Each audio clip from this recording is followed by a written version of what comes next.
ఈ రీతిగా ఈ బుధవారపు దినమున ప్రభు సన్నిధిలో ప్రభుని ప్రార్థించుటకు, పాటలు పాడుటకు, ప్రభుని ఘనపరచుటకు దేవుడు మనకి ఇచ్చిన శ్రేష్టమైనటువంటి సమయాన్ని బట్టి దేవునికి మహిమ, ఘనత, ప్రభావములు కలుగును గాక. ఆమేన్. మన ప్రభువును రక్షకుడైన యేసుక్రీస్తు ప్రభువారి పరిశుద్ధమైన నామమున ఈ బుధవారపు విజ్ఞాపన ప్రార్థన కూడికలో కూడి ఉన్నటువంటి దేవుని బిడ్డలకును, దూరాన సమీపాన నా దేవుని మాటలు ఆలకిస్తున్నటువంటి ప్రియా దేవుని బిడ్డలకును నా నిండు హృదయపూర్వకపు వందనములు, ప్రత్యేకపు శుభములు తెలియపరుస్తున్నా. నజరేయుడైన యేసుక్రీస్తు ప్రభువారి కృప మరియు సమాధానము మీకు తోడై ఉండును గాక. ఆమేన్. మంచిది. పరిశుద్ధ లేఖనం నుంచి యోహాను సువార్త 16వ అధ్యాయము 33వ వచనమైనటువంటి మాటలు ఒకసారి మనం ధ్యానం చేద్దాం. ఇక వీలైతే కొద్దిగా సౌండ్ పెట్టుకో. యోహాను సువార్త 16వ అధ్యాయము 33వ వచనాన్ని చదువుతున్నాం. నా యందు మీకు సమాధానము కలుగునట్లు ఈ మాటలు మీతో చెప్పుచున్నాను. లోకములో మీకు శ్రమ కలుగును, అయినను ధైర్యము తెచ్చుకొనుడి. నేను లోకమును జయించి ఉన్నానెను. హల్లెలూయా. ప్రార్థన. కృపగల దేవ, దయగల మా తండ్రి, నీకే స్తోత్రాలు ప్రభువా. ఇదిగో ఈ బుధవారపు విజ్ఞాపన ప్రార్థనకి మేమందరం కలిసి మీ మాటలు వినుటకు మీరు ఇచ్చిన శ్రేష్టమైన కృపను బట్టి, ఆలోచన బట్టి, తలంపును బట్టి స్తోత్రాలు. ఇదిగో ప్రభువా, మీ శ్రేష్టమైనటువంటి మాటలు మా అందరికీ మీరు ముచ్చటించండి. ఎవరెవరికి ఏ యొక్క మీ శ్రేష్టమైన మాట అవసరమో ఆ మాటల ద్వారా నీ బిడ్డల జీవితాన్ని మీరు కట్టండి, బలపరచండి, స్థిరపరచండి. నీ మాట ప్రకారం జీవించేటువంటి కృప నాకు, నీ బిడ్డలకు మీరు దయచేసి, నీ బిడ్డలు వినగలిగిన చెవులు, గ్రహించగలిగిన మనస్సును దయచేయమని, మా అందరితో ధారాళముగా మీరు మాట్లాడమని నజరేయుడైన యేసుక్రీస్తు ప్రభువారి శ్రేష్టమైన నామమున ప్రార్థించి అడిగి వేడుకొనుచున్నాము మా తండ్రి. ఆమేన్. మంచిది.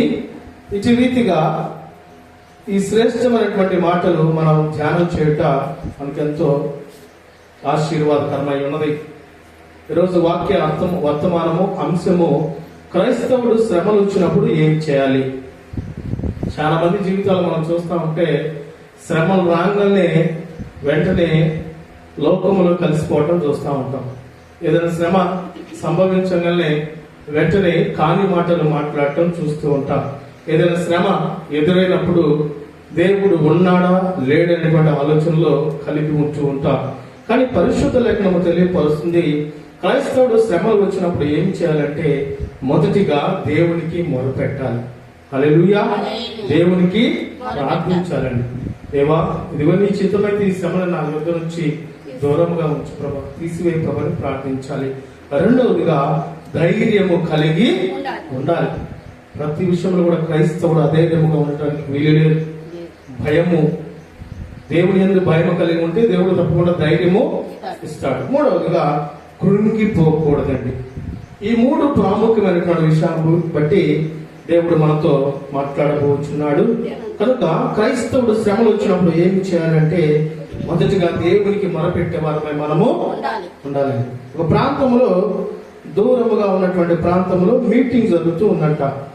ఇట్లాగే సువార్త కూడిక జరుగుతున్న సందర్భంలో ఇంట్లో భార్య భర్త ఇద్దరు ఉన్న సందర్భంలో ఆ భార్య అంటూ ఉంది, మీరు వెళ్ళి ఆ యొక్క సువార్త కూడికలో దేవుని మాటలు విని రావచ్చుగా అంటుందంటే. ఈ మధ్యకాలం మనం చూస్తూ ఉంటే కొంతమంది ఏం చేస్తూ ఉంటారంటే మాటలు చెబుతూ ఉంటారు. సరే, వారు కూడా భార్య భర్త ఇద్దరు వెళ్ళొచ్చు కదా మీటింగ్కి, అట్లా కాదంట. భార్య నువ్వు వెళ్ళొచ్చు కదా మీటింగ్ అని ఇంకా కాల్ చేస్తా ఏమండి అలా వృధాగా కూర్చోకపోతే ఆ మీటింగ్కి వెళ్ళి దేవుడి వాక్యాన్ని 3 ముక్కలు విని రాకూడదు అని తొందర చేస్తుందంట భార్య. ఎన్ని ముక్కలు విని రావాలి? దాని 3 ముక్కలు. 3 ముక్కలు వినరాని పంపిస్తుందంటండి. ఇక భర్త ఎలా వద్దా, ఇప్పుడైతే భోజనానికి వెళ్ళామనుకుంటారేమో, ఇప్పుడైతే ఆ వాక్యం సరిగ్గా అర్థం కాదేమో, ఇప్పుడు వెళ్తే ఎలాగైందని ఆలోచన కలిగి చివరికి ఏదో రకంగా ఆ 3 మొక్కలు వెళ్ళడానికి వెళ్ళాడు. ఏదైతే అయ్యగారు అనుకున్నాడో అదే రీతిగా ప్రార్థన అయిపోయింది, భోజనం చేస్తున్నారంటండి. సరే వెళ్ళిపోగానే వెంటనే సరే కనీసం ఎప్పుడు మీటింగ్కి వెళ్ళా కాబట్టి ఆ బోధకుడు కన్నా స్వార్థకుడి కన్నా పాస్టర్ గారి కన్నా కనపడొద్దామని మంచిది అనుకొని వందనాలు చెప్తా ఆయన దగ్గరికి వెళ్ళాడంట. బోధకుడు మొదటిగా ఏమనంటే ఆ వచ్చారా అన్నాడంట. ఈ మాటలు జాగ్రత్తగా గుర్తు పెట్టుకోండి. మొదటిగా ఏమన్నాడు? ఆ వచ్చారా అన్నాడంట. అని పలుకరించాడు అయ్యగారు. ఇదొక వాక్యం అనుకున్నాడు పెద్ద మనిషి. ఏది ఆ వచ్చారా అన్నది ఇదొక వాక్యం అనుకున్నాడు. భోజనాల వద్ద కూర్చున్నప్పుడు మళ్ళీ తనను చూచి ఆ కూర్చున్నారా అడిగాడంట. ఇది ఎన్నో వాక్యం? ఇది 2వ వాక్యం. అయితే అలా పరామర్శించాడు బోధకుడు. ఇవి అయ్యగారు పలికిన 2వ మొక్క అనుకున్నాడు. మొదటి మొక్క ఏంది? ఆ వచ్చారా. 2వ మొక్క ఆ కూర్చున్నారా అని ప్రసంగికుడు అడిగాడు. తాను ఇంటికి పోతున్న సమయంలో మళ్ళీ తిరిగి ఇంటికి వెళ్ళిపోతున్నాడు. మొదటి మాట ఏమో ఆ వచ్చారా అన్నాడు, నువ్వు చెప్పాలి తర్వాత. 2వ మాట ఏమో ఆ కూర్చున్నారా అన్నాడు. బోధకుడు ఇంటికి పోతున్న సమయంలో ఆ వెళుతున్నారా అన్నాడు అంటాడు. ఈ 3 మాటలు జ్ఞాపకం చేసుకోవాలి అని ప్రసంగికుడు అడిగాడు. ఈ 3వ మొక్కగా ఇది 3వ మొక్కగా అనుకొని ఈ 3 మొక్కలు బోధన భార్యకు అప్పచెప్పాలని అనుకొని వాటిని గురించుకుంటూ వెళుతున్నాడు ఆ భక్తుడు. చూడండి ఎంత జాగ్రత్తగా ఉందండి ఈ మాటలు. ఇంటిలో భార్య భర్త ఉన్నారు. భార్య నువ్వు ఆ మీటింగ్కి వెళ్ళి ఒక 2-3 మొక్కలన్నా ఇంట్లో వచ్చిన దేవుడు మాటలను తెలియపరిచారు. అయితే భర్త వెళ్దాం అనుకొని చివరి సమయంలో వెళ్ళాడు. చివరి సమయంలో వెళ్ళగానే ఆ యొక్క మీటింగ్ ముగించబడి భోజనం కార్యక్రమం జరుగుతుంది. సరే ఎడుగుడి మీటింగ్ వెళ్ళా కాబట్టి సేవకుడి దగ్గర హాజరైపించుకుందామని సేవకుడి దగ్గరికి వెళ్ళారు. అయితే సేవకుడు ఏం చెబుతాడో 3 మాటలు అన్నప్పుడు మొదటి మాట ఆ వచ్చారా అన్నాడు. 2వ మాట ఆ కూర్చున్నారా అన్నాడు. 3వ మాట ఆ వెళ్తున్నారా అన్నాడండి. ఈ మాటని భార్యకి చెప్పడానికి తనలో తాను బిగ్గరగా చెప్పుకుంటూ వెళ్తున్నాడంట. వెళ్తూ ఉంటే తన ఇంటి పరిసరాలకు చేరేసరికి చాలా రాత్రి అయింది. అంటే చాలా టైం అయిపోయింది. మనం చూస్తా ఉండగా నైట్ ఆ ప్రాంతంలో పెట్టేటప్పుడు ఒకసారి 12 అయింది, ఒకసారి 1 గంట కూడా అవుతుంది. ఈ 3 ముక్కల్ని ఒక్కసారిగా బిగ్గరగా వల్లించాడు. ఏమని వల్లించాడంటే అతను వెళుతూ ఆ వచ్చారా అని అడగగానే అప్పుడే ఇంటికి దొంగతనానికి కొంతమంది వచ్చారంటండి. వాళ్ళకి ఒక్కసారిగా ఆ వచ్చారని అనగానే అప్పుడే ఆ దొంగతనానికి వచ్చిన దొంగలు చాటుగా కూర్చున్నారంట. అప్పుడు వీడు కూడా కనిపెట్టాడు, మనల్ని వచ్చాడా అన్నాడు కనుక వీడు కనపడకుండా ఉండాలని కూర్చున్నాడు అంటండి. ఆ 2వ మాట గుర్తుకొచ్చి ఆ కూర్చున్నారా అనాలంట. అనగానే ఆ 2వ మాట వల్లించగానే తాను దొరికిపోతాం అనుకొని వాళ్ళు మెల్లగా పారిపోతున్నారు. పారిపోతున్నప్పుడు ఆ 3వ మాట ఆ వెళ్తున్నారా అన్నాడండి. అని 3వ మాట అనేసరికి వాళ్ళు పరుగున ఉడాయించుకొని కనీసం ఒక్క ముప్పు తప్పించాయని ఆ 3 ముక్కలు ఈ వాక్యాన్ని బట్టి తెలియపరుస్తూ ఉన్నాయి. హల్లెలూయా. కనుక ఈ మాటల యొక్క అర్థం ఏమైనదంటే సామెతల గ్రంథము 7వ అధ్యాయం 1వ వచనం 3వ వచనంలో మనం చూడగలిగితే ఇదిగో దేవుని యొక్క మాటలు వినటం మనకెంతో శ్రేష్టము. అతను గనక ఆ 3 ముక్కలు వినటానికి అనగా దేవుడు వాక్యాన్ని వినటానికి కనుక వెళ్ళకపోతే కుటుంబంలో ఏం జరిగేది? దొంగతనం జరిగేది. ఆ దొంగతనం వినటానికి ఆ దొంగతనం రాకుండా కాపాడటానికి గల కారణం ఏంటంటే దేవుని యొక్క సన్నిధికి తను వెళ్ళాడు. తద్వారా తన కుటుంబానికి రక్షణ దేవుడు ఇచ్చాడు. హల్లెలూయా. కనుక మనకు కూడా పర్లేదండి, అవసరం లేదు. కనుక మనకు కూడా క్రైస్తవుడు శ్రమలు వచ్చినప్పుడు ఏం చేయాలి? మొదటిగా ఏం చేయాలి? దేవునికి ప్రార్థించాలి. Very good. 2వదిగా ధైర్యము కలిగి ఉండాలి. 3వదిగా కురింగిపోకూడదు. ఆ మాటలు చూద్దాం. మొదటి మాట ఇలా మనం చదువుకున్నాం కదా, యోహాను సువార్త 16వ అధ్యాయము 33వ వచనంలో నా యందు మీకు సమాధానం కలుగునట్లు ఈ మాటలు మీతో చెప్పుచున్నాను. లోకములో మీకు శ్రమ కలుగును, లోకములో మీకు శ్రమ కలుగును, లోకములో మీకు శ్రమ కలిగింది. తప్పకుండా లోకంలో మనకి శ్రమలు కలుగుతూనే ఉంటాయండి. కానీ శ్రమ కలిగిందని మనం వెనుకంజ వేయడానికి వీలు లేదు. వేరే ఆలోచన కలిగి ఉండటానికి వీలు లేదు. ఆ శ్రమ మనకి సంభవించినప్పుడు ఆయనను ధైర్యము తెచ్చుకొని నేను లోకమును జయించాలనే వాక్యం తెలియపరుస్తుందండి. శ్రమ మనకి వెంటనే వచ్చినప్పుడు మనం వెంటనే ధైర్యం తెచ్చుకోవాలి. ఎందుకు తెచ్చుకోవాలంటే మన ప్రభు అయిన మన తండ్రి మనతో ఉన్నాడనేటువంటి ధైర్యం మనము తెచ్చుకోవాలండి.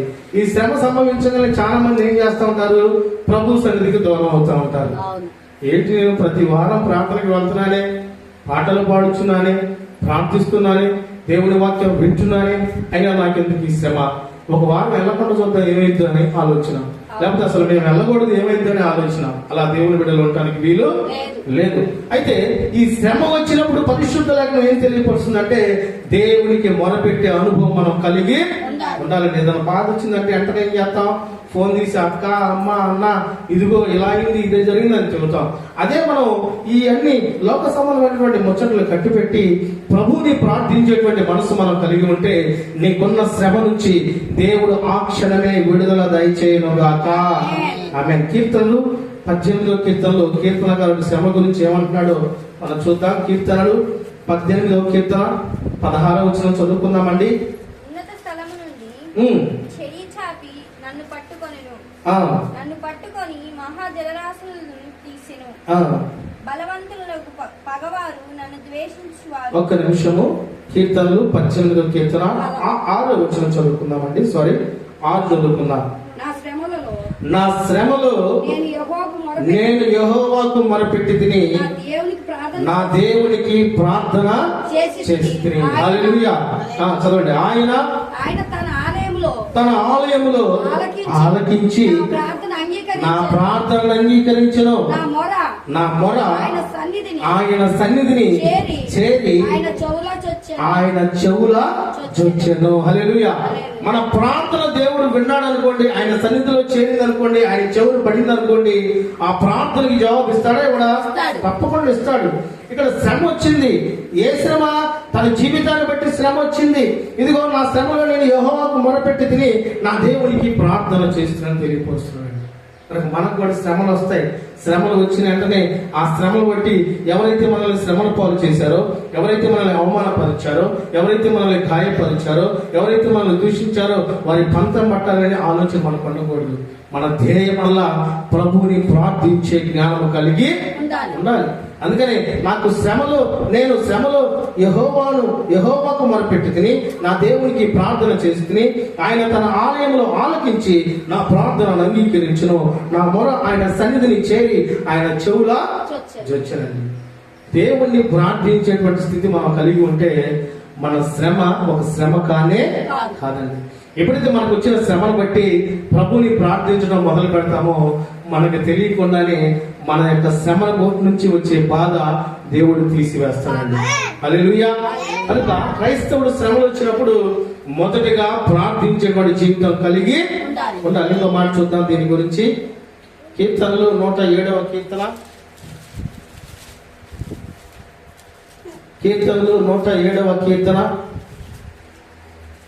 28వ వచనం చదువుకుందామండి. శ్రమకు తాళలేక వారు యెహోవాకు మొరపెట్టి ఆయన వారి ఆపదల నుండి వారిని విడిపించెను. హల్లెలూయా. ఇదిగో చూడండి, ఆ శ్రమకి తట్టుకోలేకపోయారు, ఆ శ్రమకి తాళలేకపోయారు. వారు ఏం చేశారంటే దేవునికి మొరపెట్టారండి. ఆ దేవుని యొక్క మొరపెట్టిన దాన్ని బట్టి దేవుడు వారి ఆపదల నుండి వారిని విడిపించాడు. కనుక నా ప్రియ దేవుని బిడ్డలారా, మనకు అనేక రకాలైనటువంటి శ్రమలు ఎదురవుతూ ఉంటాయి.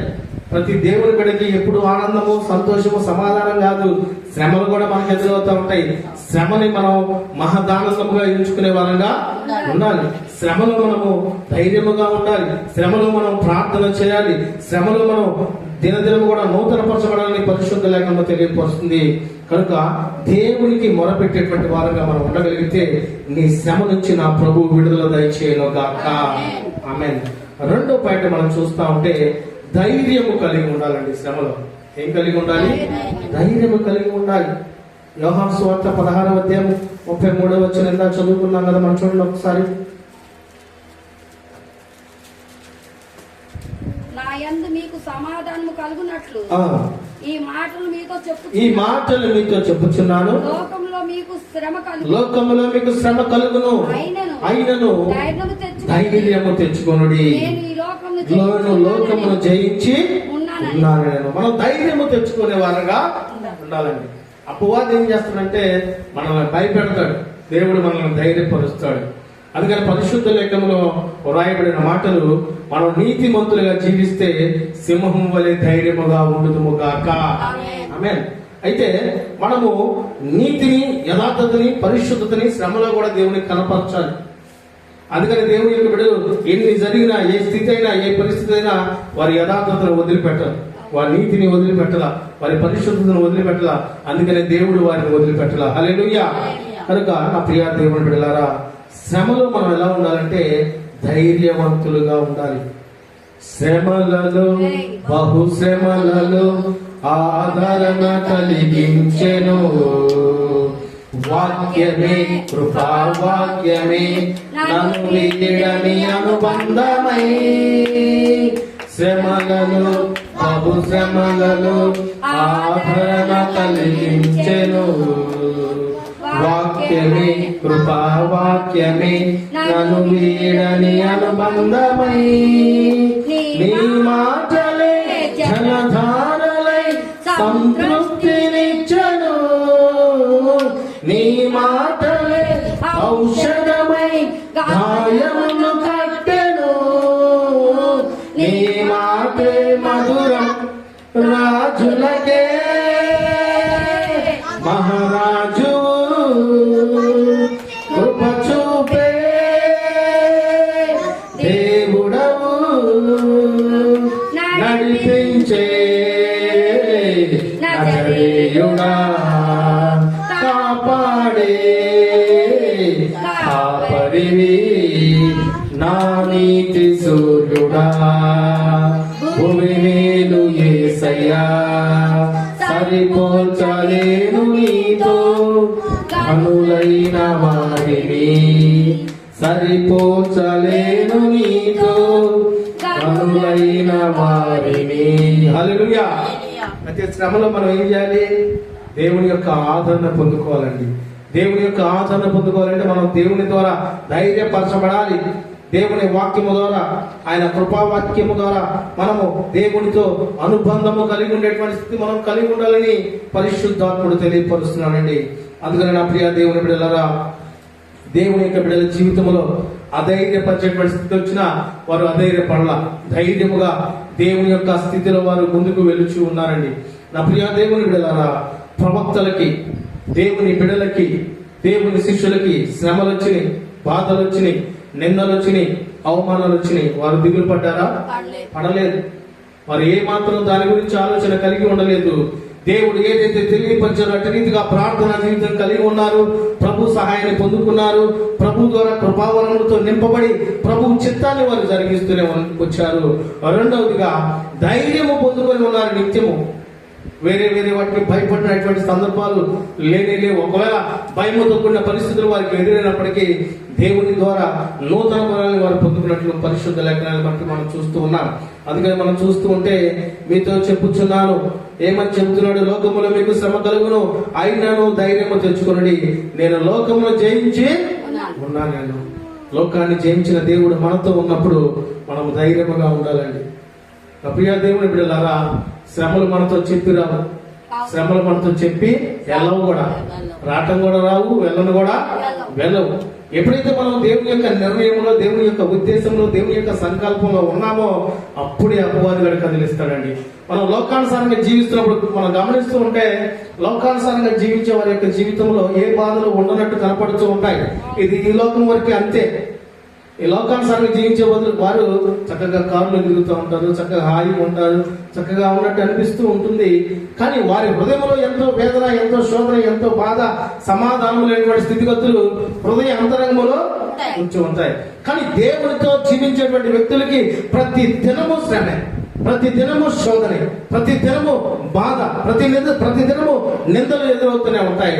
కానీ మనము దేవుని యొక్క చిత్తాన్ని నెరవేరుస్తూ దేవుని యొక్క ధైర్యముతో ముందుకు నడిచేటువంటి కృప దేవుడు మనకి దయచేయను గాక.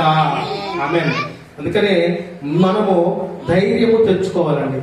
దేవుని యందు ధైర్యం మనం తెచ్చుకునేటువంటి వారమై ఉండాలి. ఎవరికి ఇచ్చారు దానియేలు గారు ధైర్యము? ఎవరికి ఇచ్చారు దేవుడు షడ్రక్ మెషక్ గారికి ధైర్యం? అంటే వారి శ్రమలో దేవుని యందు ధైర్యము కలిగి ఉన్నారు.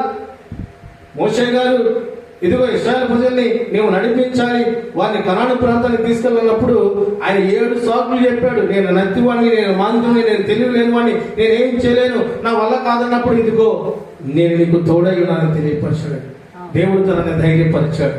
అందుకనే అన్ని లక్షల మందిని ఆ ఐగుప్తు నుంచి విడుదల దయచేసి కనాను దేశానికి తీసుకెళ్ళడానికి దేవుడు అంత ధైర్యం తనకు దయచేశాడు. కనుక మనము కూడా మన జీవితంలో శ్రమలు వచ్చినా, నిందలు వచ్చినా, అవమానాలు వచ్చినా లోకానుసారంగా ఉండేవాళ్ళని కాకుండా దేవుని చిత్తానుసారంగా ఉండేటువంటి ఆ యొక్క స్థితి దేవుడు మనకు దయచేయను దాకా. ఆమేన్. ఒక్కొక్కసారి మనకి శ్రమ రావటం మంచిదేనండి. ఎందుకో తెలుసా? ఆ శ్రమ అనిపించిన తర్వాత దేవుడు మనల్ని సువర్ణముగా మార్చును గాక. ఆ శ్రమని అనుభవించిన తర్వాత దేవుడు మనల్ని ఘనపరచును గాక. ఆ శ్రమని అనుభవించిన తర్వాత దేవుడు మనల్ని నూతన ఆత్మతో నడిపించును గాక. ఆమేన్. ఈ మధ్యకాలంలో నాకు ఆ దేవుడు ప్రేరేపిస్తూ ఉన్నాడు. ఏమైందంటే అబ్రహాము గారు ఆశీర్వదించబడినప్పటికీ లోతు తనతో ఉన్నంతసేపు కూడా ఆశీర్వాదాన్ని పొందుకోలేకపోయాడు. ఎప్పుడైతే లోతును వేరు చేశాడో అబ్రహాము ఆశీర్వాదము దినదిన కూడా పెరుగుతూనే ఉంది. కనుక మనలో కూడా కొన్ని సందర్భాల్లో కొంతమందికి దూరంగా ఉంటేనే దేవుని ఆశీర్వాదం మన యొద్దకి వస్తుందండి. హల్లెలూయా. ఎవరికి దూరంగా ఉండాలంటే దేవుని బిడ్డలకి కాదు. లోకానుసారమైనటువంటి ఆలోచన, లోకానుసారమైనటువంటి ప్రవర్తన, లోకానుసారమైనటువంటి స్థితి కలిగి ఉన్న వారితో మనం దూరముగా ఉండేవారిగా ఉండాలి. అందుకని పరిశుద్ధ లేఖనం తెలియపరుస్తుంది, అన్య జనుల ఎదుట నీ ప్రవర్తన జాగ్రత్తగా చూసుకోవాలి. మన ప్రవర్తన చాలా ముఖ్యం అండి. మన నడవడిక చాలా ముఖ్యం, మన మాట చాలా ముఖ్యం, మన ఆలోచన చాలా ముఖ్యం, మన నడిపింపు చాలా ముఖ్యం. కనుక మనం జాగ్రత్త కలిగి ఉండగలిగితే మనల్ని బట్టి, మన నడవడికను బట్టి, మన స్థితిగతులను బట్టి దేవుడు చూస్తున్న దేవుడు మనకి అనేకమైనటువంటి కృపావరములు తప్పకుండా దయచేస్తున్న లేఖనం తెలియపరుస్తుంది. కనుక క్రైస్తవులు శ్రమలు వచ్చినప్పుడు ఏం చేయకూడదు? అధైర్యముగా ఉండకూడదు. ధైర్యము కలిగి ఉండాలి. ఏమి కలిగి ఉండాలి? ఎలా చేయాలంటే ధైర్యము కలిగి ఉండాలి. ప్రార్థన చేయాలి. ఎల్లప్పుడూ మన ప్రార్థన ఆలకించే దేవుడు నాతో ఉన్నాడు, ఆయన నా పక్షాన ఉన్నాడు, నా పక్షాన వ్యాఖ్యమాడతానటువంటి ఆలోచన మనం కలిగి ఉండి ముందుకు వెళ్ళేటువంటి ఆ కృప దేవుడు మనకి దయచేయను గాక.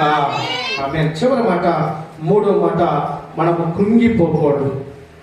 శ్రమ ఏం చేస్తుందంటే మనల్ని కృంగుదలకు తీసుకెళ్తుందండి. ఉదాహరణకి ఒక కుటుంబం ఉంది, భార్య, భర్త, వారు అమితముగా ప్రేమిస్తున్న కుమారుడు ఉన్నాడు.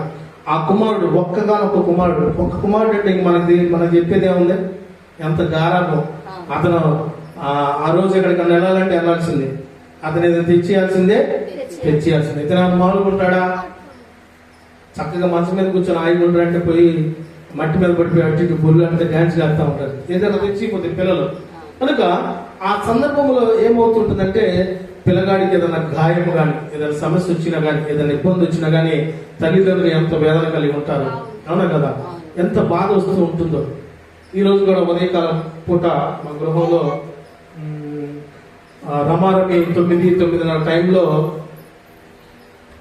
మా పాప, మన్నయ్య గారి కూతురు పాప టాయిలెట్లోకి వెళ్ళిన తర్వాత టప్ అని సౌండ్ వచ్చింది. పెద్ద సౌండ్ ఏమొచ్చిందంటే మాకు ఆ ఎదురు గ్లాస్ ఉంటుందిలే, ఆ గ్లాస్ ఏమైనా అయి ఉంటుందేమోలే, ఆ గ్లాస్ కింద పడి పగిలి ఉంటుందేమోలే అనుకున్నా. తీరా చూస్తే ఆ వెస్ట్రన్ బాత్రూమ్ కబోర్డు పగిలిపోయి ఉంది.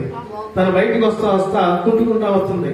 అప్పటికి పాస్టర్ గారికి ఏంటో సౌండ్ వచ్చింది, ఏంటో గమనించని చెప్తే కాలుకి గాయమైంది, చేతికి గాయమైందండి. వెంటనే ప్రభువా ఏంది ప్రభువా, ఏదో పాపం లేదు చూడాలి, తాతయ్య ఏదైనా ప్రేమ వస్తే ఇదేంది ప్రభా, ఈ శ్రమ ఏంది ప్రభా, ఈ బాధ ఏంది, ఈ ఆటంకాలు ఏంది అని ఆలోచన కలిగి ఒకసారిగా నాకేం ఆలోచన కలిగి ఉన్న ప్రభుని ఎందుకు ప్రభా ఈ శ్రమ, ఎందుకు ప్రభా ఈ బాధ అని ఆలోచన చేస్తూ ఒకలాంటి ఆలోచన నాకు ఎదురైంది. ఒకలాంటి కృంగుదల నాకు ఎదురైనప్పుడు దేవుడు ఏం చేశాడంటే కొన్ని సందర్భాలు, కొన్ని విషయాలు ఆయన మన పక్షాన జరిగిస్తూనే ఉంటాడండి. వెంటనే ఆ బిడ్డని హాస్పిటల్కి తీసుకెళ్లి గమ్ము లాంటి దాంతో ఆ గాయమును కట్టించేసి చక్కగా చేతికి కాళ్ళకి అన్ని చేసేసి చక్కగా చూసుకొని రావటం అనేది జరిగింది. అందుకనే ఈరోజు ప్రార్థనకి కొంచెం లేట్ అనేది అయ్యిందండి. కనుక కృంగిపోయేటువంటి స్థితిగతులు మన జీవితంలో చాలా వస్తూనే ఉంటాయి. కానీ అలాంటి కృంగుదల మనం కలిగి ఉండడానికి వీలు లేదు. నేను మీకు ఫోన్ చేసి అమ్మ మా పాపకి కొంచెం అలా అయింది, ఏం కాదు శుక్రవారం ప్రార్థన పెట్టుకోవచ్చు అని నేను అన్నా అనుకోండి, మీరేమంటారు? ఓకేలేండి ఏమైంది అంటారు. కాదు అంటే కుదరదు, మీరు రావాల్సిందే, మీరు చేయాల్సిందే అని అనగలరా? అనలేదు. కానీ నా ప్రియ దేవుని బిడ్డలారా, దేవుడు చేసేటువంటి గొప్ప కార్యం ఏంటంటే మనకు శ్రమ వచ్చినా, బాధ వచ్చినా, నింద వచ్చినా, అవమానం వచ్చినా ఆయన సన్నిధిని మనం విడనాడకుండా ఉంటే ఆయనే మనకున్నటువంటి శ్రమల నుంచి విడుదల దయచేయును గాక. ఎక్కడైతే అవమానం వచ్చిందో అక్కడే మన దేవుడు మనల్ని లేవనెత్తును గాక, అక్కడే హెచ్చించును గాక, అక్కడే ఘనపరచును గాక. ఆమేన్. ఇక పాస్టర్ గారు భయపడిపోయింది. ఏందయ్యా ఏంది పరిస్థితి? ఏం కాదు, ఇబ్బంది లేదు. ఆ అమ్మాయి ఓరకు అటు గెంతులు వేస్తా ఉంది. ఆ అమ్మాయి మంగళగిరిలో మన దగ్గర ఉన్నప్పుడు రోడ్డు మీద గబక గేట్ తీసి అడుగు ఇటు వచ్చి మాకు ఎదురు చెల్ల కొట్టుందిగా, ఆడ ఫ్రీ అంటే ఏంది, నెల కట్టడం అన్నమాట. ఆ చెల్ల కట్టుకు వెళ్ళేటప్పుడు వచ్చినప్పుడు ఏదైనా గాయం అయిందేమో, అందుకని ప్రభు చిన్న గాయం ముందుగానే చిన్న గాయంతో మనల్ని అమ్మాయి సేవ్ చేసేటువంటి ఆలోచన దేవుడు నాకు బయలుపరిచాడు. కనుక ప్రతి క్రైస్తవుడు శ్రమలు వచ్చినప్పుడు కృంగిపోవటానికి వీలు లేదు. సామెతల గ్రంథము 24వ అధ్యాయము 10వ వాక్యాన్ని చదువుకుందామండి. శ్రమ దినమున కనుక నీవు కృంగిపోతే నువ్వు ఎలాంటి వారు వాక్యం తెలియపరుస్తుంది. శ్రమ దినమున నీవు కృంగిన ఎడల నీవు చేత కాని వాడబగుదువు. హల్లెలూయా.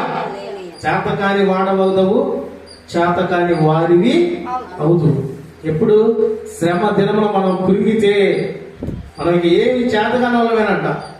ఉన్నా మనం అంట ఉండటానికి వీలుందా? లేదండి. శ్రమ దినము మనకు ఎదురైనప్పుడు ప్రభువుని ప్రార్థన ద్వారా ఆ శ్రమకి మనం జవాబు పొందుకోవాలి, ఆ శ్రమ నుంచి విడుదల పొందుకోవాలి. ఆ శ్రమను ఎలా జయించాలో సహాయం తప్పకుండా దేవుడు మనకి దయచేస్తాడు. అందుకనే ఆ శ్రమలు వచ్చినప్పుడు మనం ఏం చేయాలంటే ప్రాముఖ్యంగా ప్రార్థనా జీవితం కలిగి ఉండాలి. రెండవదిగా దేవుని వాక్యాన్ని ధ్యానం చేసేవారుగా మనము ఉండాలండి. ఆ వాక్యం ఏం చేస్తుందంటే నిన్ను ధైర్యపరుస్తుంది. ఆ ప్రార్థన ఏం చేస్తుందంటే ఆ శ్రమ నుంచి నీకు ఊరటను దయచేస్తుంది, అంటే ఆ శ్రమ నుంచి విడుదల నీకు దయచేస్తుంది. చాలా మంది మనం చూస్తా ఉంటే ఎవరికి ఏదైనా బాధ, ఏదైనా సమస్య, ఏదైనా నింద, ఏదైనా అవమానం ఉన్నప్పుడు పక్క వారితో తెలియపరిచినప్పుడు ఒకలాంటి భరోసా మనం కలిగి ఉంటాం, ఒకలాంటి సమాధానం మనం కలిగి ఉంటాం. అదే రీతిగా మన యొక్క ప్రార్థన, మన యొక్క శ్రమ, మన బాధ మన ప్రభువుకి చెప్పుకున్నప్పుడు దేవుడు మనల్ని సమాధాన పరచును గాక. ఆమేన్. తప్పకుండా దేవుడు సమాధాన పరుస్తాడండి. అందుకని నా ప్రియ దేవుని బిడ్డలారా, మనము ప్రాముఖ్యంగా క్రైస్తవులు శ్రమలు వచ్చినప్పుడు ఏం చేయాలంటే దేవునికి మొరపెట్టే ప్రార్థించే అనుభవం మనం తప్పకుండా కలిగి ఉండాలి. ఆనాడు దేవుడి బిడ్డలు శ్రమ వచ్చిన వెంటనే దేవుడికి ప్రార్థన చేయటం మొదలు పెట్టారు. ఐగుప్తులో బందీగా ఉన్న బిడ్డలు 400 సంవత్సరాల చిల్లర ప్రభుని మొరపెడుతూనే ఉన్నారు, ప్రార్థిస్తూనే ఉన్నారు, గోజాడుతూనే ఉన్నారు. ఒకానొక దినమున దేవుడు వారి ప్రార్థన ఆలకించాడండి. వారి ప్రార్థన ఆలకించి దేవుని చిత్త ప్రకారము మోషేని చిన్నవాడిగా ఉన్నప్పుడే ఆ ఐగుప్తులని పంపించాడు. ఐగుప్తులో ఉన్నటువంటి జ్ఞానము, బలము, శక్తి సమస్తము నేర్చుకునేటువంటి కృప దేవుడు మోషే గారికి దయచేశాడు. పెద్దవాడైనప్పుడు నేను ఐగుప్తుని కాదు, ఇశ్రాయేలు బిడ్డల్ని కనుక నేను ఇక్కడ ఉండకూడదు అనుకున్నాడండి. అదే అవకాశం మనకు వచ్చింది అనుకోండి. ఒక్కసారిగా ఒక పోస్ట్ వచ్చింది మనకు. ఉదాహరణకి ఆ పోస్టులు ఏమొచ్చిందంటే, నువ్వు రాజుగారి కుమారుడు అంట, లేకపోతే రాజుగారి కుమార్తె అంట, ఇదిగో నీ కొరకు పాకిస్తాన్ లేకపోతే వేరే దేశంలో ఇంత ఆస్తి ఉందంట, నువ్వు ఇక్కడ నుంచి వెంటనే వెళ్ళిపోవాలన్నారు అనుకోండి, ఏం చేస్తావు? దిక్కున అంటే ఏదో ఒకటి క్రైస్తవ భక్తి కలిగినటువంటి దేశం కాకుండా ఏదో లోక సంబంధమైనటువంటి దేశం అనుకోండి. ఉదాహరణకి మోయాబు దేశం అనుకోండి. మోయాబు దేశం నుంచి మనకు ఉత్తరం వచ్చింది, మీ తాతల తాతల తాతల తాతలు నీకు ఆస్తి ఉంచాడు, ఆస్తి కొన్ని కోట్లు అంట, నువ్వు అర్జెంటుగా నీ ప్రాంతం వదిలిపెట్టి రామ్మా అంటే ఎంతమంది అంటారండి? ఉంటారా? ఎక్కడ అసలు ఏది? ఇదిగో నిజమే, ఆ ఫోటో ఉందనుకో, ఇదిగో ఏమో నిజమే మా నాయనమ్మే అంటారు. ఉత్తరే కూర్చోండి పని. ముందు ఆస్తి ఎంత అని ఆలోచన. ఎంత దూరమైనా ఎంత ఖర్చు అయినా మనం దాన్ని చేయాలండి. తీరా ఇంత ఖర్చు కూడా ఆడకు పోయినాక ఇదంతా చారిటబుల్ ట్రస్ట్ వల్ల మీది కాదు అని ఒక మాట, అయ్యా ఇదేందయ్యా అన్న ఆలోచన అండి. కనుక మనం దేవునికి మొరపెట్టేటువంటి స్థితి మనం కలిగి ఉంటే మనకి ఏది కావాలో అది దేవుడు మనకి తప్పకుండా ఇస్తాడు. రెండవదిగా ధైర్యము కలిగి ఉండాలండి. అపవాది ఏం చేస్తాడంటే బలహీనపరుస్తాడు, దేవుడు బలపరుస్తాడు. హల్లెలూయా. కనుక మనకి శ్రమ వచ్చినా కానీ ధైర్యం ఇచ్చే దేవుడు మన పక్షాన ఉంటే మనకి ఏ సమస్యలు, ఏ బాధలు, ఏ నిందలు, ఏ అవమానాలు వచ్చినా కానీ దేవుడే మనల్ని ధైర్యపరుస్తాడు. హల్లెలూయా. ఆ యేసుక్రీస్తు ప్రభువారు చెప్పినటువంటి ఆ ఉపమానములో తప్పిపోయిన ఉపమానము చాలా ఆధ్యాత్మికమైనటువంటి స్థితిగతులతో కూడుకొని ఉంటుంది. ఆ ఉపమానము ఇప్పుడు జీవిస్తున్నటువంటి మానవుడికి సంబంధించినటువంటి ఉపమానంగా ఉంటూ ఉంటుందండి. యేసుక్రీస్తు ప్రభువు యొక్క పరిచర్యలో ఆ 33.5 సంవత్సరాల జీవితంలో ప్రాముఖ్యమైనటువంటి జీవితం, చివరి 3.5 సంవత్సరాలు చాలా ప్రాముఖ్యమైనటువంటి జీవితము దేవుడు మనకి తెలియపరిచాడు. ఈ 3.5 సంవత్సరాల జీవితంలో ఏం తిందామా, ఏం తాగుదామా, ఎలా జీవిద్దామా, ఏ బట్టలు వేసుకుందామా, ఎలా వెళ్దామని ఆలోచన లేదు. ఆయన ఆలోచనల్లా పరలోక రాజ్యముల గురించి సత్య స్వార్థ ప్రకటించే ఆలోచన. హల్లెలూయా. కనుక ఆయన యొక్క ఉద్దేశము, సంకల్పం ఏమై ఉన్నదంటే ఆయన కొరకు ఆయన ఏమీ కూడా చూసుకోలేదండి. తన బిడ్డల కొరకు, అనగా ఆయన బిడ్డలైనటువంటి మన కొరకు, మన యొక్క పితరుల కొరకు ఆయన ఎంతగా ఆరాటపడ్డాడు, ఎంతగా ఆలోచన కలిగి ఉన్నాడు. తనకి మాటలు వచ్చినాయి, నిందలు వచ్చినాయి, అవమానాలు వచ్చినాయి, శోధనలు వచ్చినాయి, శ్రమలు వచ్చినాయి. కానీ వాటి వైపు ఆలోచన కలిగి ఉండకుండా ప్రాముఖ్యంగా యేసుక్రీస్తు ప్రభు యొక్క దినాలు మనం చూస్తా ఉంటే ఆయన నిద్రపోయిన దినాల కంటే కూడా ఆయన ప్రార్థించిన దినాలు ఎక్కువై ఉంటున్నారు. చూడ హల్లెలూయా. ప్రార్థించాడండి ఏకాంతంగా, ఎడతెగక ఎప్పుడు కూడా వ్యక్తిగతంగా ప్రార్థనా జీవితాన్ని కలిగే ఆయన ఉన్నారు. అందుకని నేను పరిశుద్ధులు కనుక మీరు కూడా పరిశుద్ధులైన నుండి నన్ను పోలి మీరు నడువుడని వాక్యము తెలియపరుస్తూ ఉంటుందండి. కనుక మనం ఎప్పుడు కూడా అధైర్యముగా ఉండటానికి వీలు లేదు. అంతదాకా ఎందుకు? యేసుక్రీస్తు ప్రభువారు బాప్తీసం తీసుకున్న వెంటనే అపవాది వచ్చాడు లేదా? ఏమని శోధించాడు? ఈ రాళ్లను రొట్టెలు చేసుకోమన్నాడు. ఇంకొకటి తీసుకెళ్లిపోయి ఈ ప్రపంచం మొత్తాన్ని చూపించి దీనికి నేను అధికారిగా చేస్తాను, నా కాలికి సాగిలపడమన్నాడు. దేవుడు అధైర్యపడ్డా? లేదు. అపవాది దేవుని మాటను ధిక్కరించి మాట్లాడటానికి నువ్వెవరని దేవుని వాక్యముతో సమాధానం తెలియపరచాడండి. అందుకని మనం కూడా కొన్ని సందర్భాల్లో శ్రమలు, బాధలు, ఇబ్బందులు వచ్చిన కృంగుదల కలిగి ఉండకుండా అది మనకి మేలే అని యోచించుకొని దానిని తరిమి కొట్టుటకు దేవుని ద్వారా ధైర్యము మనం పొందుకున్నాము గాక. ఆమె చివరిగా 3వ మాట, కృంగిపోకూడదండి. మనం కనుక కృంగిపోయామా, వాక్యంలో జాగ్రత్తగా ఎలా తెలియపరుస్తుందంటే శ్రమ దినమున నీవు కృంగిన ఎడల నీవు చేతగాని వాడవగదవు. చేతగాని వాళ్ళు అయిపోతాం. ఏం చేయలేవు. అన్ని చేసేటువంటి స్థితి ఉన్నప్పటికీ ఏమీ కూడా చేయలేమండి. అలాంటి చేతగాని స్థితిలో మనం ఉండటానికి వీలు లేదు. మన దేవుడు లోకమును జయించిన వాడై ఉన్నాడు కనుక మనము కూడా లోకమును జయించేటువంటి విశ్వాసము కలిగి ఉందాం, ప్రార్థనా జీవితం కలిగి ఉందాం, దేవుని సహాయాన్ని పొందుకుందాం, దేవుని యొక్క కృపలో ఎదిగేటువంటి ఆ యొక్క ఆలోచన కలిగి ఉందాం. మనలో ఎప్పుడు కూడా కృంగిపోయేటువంటి స్థితి రానికూడదండి. ఎవరైనా బాగా మనం గౌరవించే వాళ్ళు, మనం ప్రేమించే వాళ్ళు ఏమంటారంటే కొన్ని సందర్భాల్లో కాని మాటలు మాట్లాడి మనల్ని కృంగుదల్లో పడేస్తారు. కానీ మన ఆ సమయంలో కృంగిపోకూడదు. ప్రభు సహాయాన్ని పొందుకోవాలి, ప్రభు ఆలోచన పొందుకోవాలి, ప్రభు ధైర్యాన్ని మనం పొందుకోవాలి. అవి పొందుకుంటే వారి మాటలు చేతగాని మాటలు కదా అని దేవుడు మనకి బయలుపరుస్తాడండి. హల్లెలూయా. కనుక ప్రతినిత్యం కూడా ప్రార్థనా జీవితం కలిగి ఉందాం, ధైర్యము కలిగి ఉందాం. మనలో కృంగుదల ఏమి రాకుండా మనలో నిత్యము దేవుని నూతన పరచబడేటువంటి ఆ కృపను పొందుకుందాం, దేవుని చిత్తాన్ని జరిగిద్దాం. దేవుని యొక్క కృపలో దినదినము వర్ధిల్లుతూ ఆయన పరలోక రాజ్యం చేరాలనేటువంటి ఆ జ్ఞానంతో మనం కూడి ఉంటూ ఈ లోకంలో ఏ శ్రమలు వచ్చినా, ఏ బాధలు వచ్చినా, ఏ అవమానాలు వచ్చినా, ఏ నిందలు వచ్చినా ప్రభువుని ఒకసారి మనం జ్ఞాపకం చేసుకొని ఆయన కృపావరములు పొందుకునేటువంటి ఆ కృప దేవుడు మనందరికీ దయచేయను గాక. ఆమేన్. ఈ మాటలు దేవుడు మన వినికిడిలో ఆశీర్వదించి దీవించును గాక. ఆమేన్. ప్రార్థన చేసుకుందామండి. కృపగల దేవ, దయగల మా తండ్రి, మీకే స్తోత్రాలు. ఇదిగో బహుసూటిగా మీరు మా అందరితో మాట్లాడి ఉన్నారు తండ్రి. ఇదిగో క్రైస్తవుడు శ్రమలు వచ్చినప్పుడు ఏం చేయాలని తెలియపరచావు. మొదటిగా దేవునికి మొరపెట్టాలని తెలియపరచావు తండ్రి. రెండవదిగా ధైర్యంగా ఉండాలని తెలియపరచావు. మూడవదిగా కృంగిపోకూడదని తెలియపరచావు తండ్రి. ఇదిగో ప్రభా, నువ్వు ఏదైతే తెలియపరిచావో ఆ రీతిగానైనా తండ్రి, మాకు ఏ శ్రమలు వచ్చినా మేము అటు ఇటు చూసేవారుగా, ఫోన్లు చేసేవారుగా, లేకపోతే చేతగాని నిరుత్సాహ స్థితిలో ఉండేవారుగా కాకుండా నీకు ప్రార్థించేటువంటి ఆ ప్రార్థన పెదవులు మీరు మాకు దయచేయమని ప్రార్థిస్తున్నాం తండ్రి. ఇది ఒకవేళ మాలో అధైర్యం ఏ కోసాలన్నా ఉందేమో, ఏ సునామములో మీరు అధైర్యమును తీసి వేయుదురుగాక, మమ్మల్ని మీరు ధైర్యపరచుదురుగాక. ఆ శక్తి మాకు దయచేయమని ప్రార్థిస్తున్నాము తండ్రి.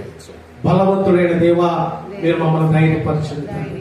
ఇదిగో మీరు కృంగిపోకూడదని తెలియపరచండి. ఒకవేళనైనా ప్రభా మేము తండ్రి మీ మాటల ద్వారా తండ్రి, లేకపోతే వేరే వేరే విషయాల వల్ల కృంగుదల కలిగి ఉన్నటువంటి స్థితిలో ఎదురవుతున్నాయేమో, వాటి నుంచి విడుదల దయచేయమని ప్రార్థిస్తున్నాము తండ్రి. మా కృంగుదల వల్ల ప్రభువు మా కొరకు చేసిన కార్యాల బట్టి మేము ఆలోచన కలిగి ఉంటానికి ప్రభు దయచేయమని ప్రార్థిస్తున్నాము తండ్రి. ఇదిగో ఇర్మియా 33:3 తెలియపరిచారు ప్రభా, నీవు నాకు మొరపెట్టుము, నేను నీకు ఉత్తరం ఇచ్చేదను, నీకు గూఢమైన సంగతులు సమస్తము నీకు తెలియపరుస్తానని తెలియపరచావు తండ్రి. కనుక నీకే మొరపెట్టుచున్నావు తండ్రి, మాకు జవాబు ఇచ్చేది తండ్రి. ఇదిగో నీ బిడ్డలు తండ్రి, ఈ బుధవారం నా విజ్ఞాపన ప్రార్థన బట్టి ఏవేవైతే మాట్లాడారో అవి నీ బిడ్డల జీవితంలో జ్ఞాపకం ఉండటానికి తండ్రి, గుర్తుగా ఉండటానికి జ్ఞానం దయచేయమని ప్రార్థిస్తాం. ఆ శక్తితో నింపమని ప్రార్థిస్తున్నాం తండ్రి. కొన్ని సందర్భాల్లో తండ్రి నీ సన్నిధికి వస్తూ నేను ప్రార్థిస్తూ నేను ఆరాధిస్తూ నీ చిత్త ప్రకారం జీవిస్తున్నప్పటికీ శ్రమలు వస్తాయి నాయన ప్రభా. ఆనాడు యోబు గారు ప్రతి దినం తండ్రి నీకు బలు అర్పిస్తున్నప్పటికీ, తనకి అపవాది చేసి శ్రమ వచ్చినప్పటికీ తను ఎలాగైతే ధైర్యంగా ఉన్నాడో, ఎలాగైతే ప్రార్థనా జీవితం కలిగి ఉన్నాడో, ఎలాగైతే కృంగుదలైనటువంటి స్థితిలో ఉన్నాడో, అటు రీతిగా మీరు మమ్మల్ని ధైర్యపరచమని ప్రార్థిస్తున్నాం తండ్రి. ఇదిగోని సన్నిధిలో ప్రార్థన ద్వారా గోజాడుతున్న నీ బిడ్డలేని మీరు ఒక్కసారి చూడండి ప్రభా. ఒకసారి మీరు జ్ఞాపకం చేసుకోండి తండ్రి. ఏ సమస్యలు, ఏ బాధలు, ఏ బిడ్డలు సమస్యలతో బిడ్డలు ఇబ్బందులు పడుచున్నారో, వారి కుటుంబంలో వారు బాధపడుచున్నారో వాటి నుంచి విడుదల ఇచ్చి ప్రార్థిస్తున్నాం తండ్రి. ఇదిగో శ్రమలో మహదానందకరమైనటువంటి స్థితి కలిగి ఉన్నదని తెలియపరచాం. ఇదిగో ధైర్యం కలిగి ఉన్నదని తెలియపరచాం. అయినా ప్రభు శ్రమ మీకు సంభవించడం మేలు తెలియపరచాం తండ్రి. కనుక వాటిని ఎదుర్కొనేటువంటి జ్ఞానం మాకు దయచేసి సమస్త విషయాల్లో మీ భక్తి, మీ జ్ఞానము, మీ బుద్ధి, మీ వివేకం మా అందరికి మీకు దయచేసి ఏ శ్రమ మాకు ఎదురైనప్పటికీ మేము తప్పకుండా ప్రార్థన ఎందు, ధైర్యం ఎందు, ఇదిగో కృంగుదల కలిగి ఉండకుండా నిశ్చితము నెరవేర్చేటువంటి స్థితి మా అందరికీ మీరు దయచేయమని నజరేయుడైన యేసుక్రీస్తు ప్రభువారి ఉన్నతమైన నామమున ప్రార్థించి అడిగి వేడుకొనుచున్నాము మా తండ్రి, ఆమేన్. ఇప్పుడు మన తండ్రి అయిన దేవుని యొక్క ప్రేమయు, కుమారుడైన యేసుక్రీస్తు ప్రభువారి యొక్క కృపయు, పరిశుద్ధాత్మ యొక్క సన్నిధి సహవాసమును ఈ ప్రార్థనలో కూడినటువంటి మనకును, దూరాన సమీపాన నా దేవుని మాటలు చూస్తున్న ప్రియా దేవుని బిడ్డలకును ఇప్పుడును ఎల్లప్పుడూ దేవుడు తోడై ఉండి వారి కృంగుదల, వారి శ్రమలు వచ్చినప్పుడు వారు ప్రార్థనా జీవితం కలిగి ఉండటకు, వారిని ధైర్యపరచుటకు, వారిలో కృంగుదల ఏమి లేకుండా దేవుడు వారిని నూతన పరచుటకు మీరు తోడై ఉండి బలపరిచి స్థిరపరిచి వారిని మీరు నిండారా ఆశీర్వదించి దీవించుదురుగాక. ఆమేన్. మన ప్రభు అయిన యేసుక్రీస్తు ప్రభు వారి ఉన్నతమైన కృప మీ అందరికీ తోడై ఉండును గాక. ఆమేన్. మీ అందరికీ హృదయపూర్వకపు వందనాలు తెలియపరుస్తున్నాను.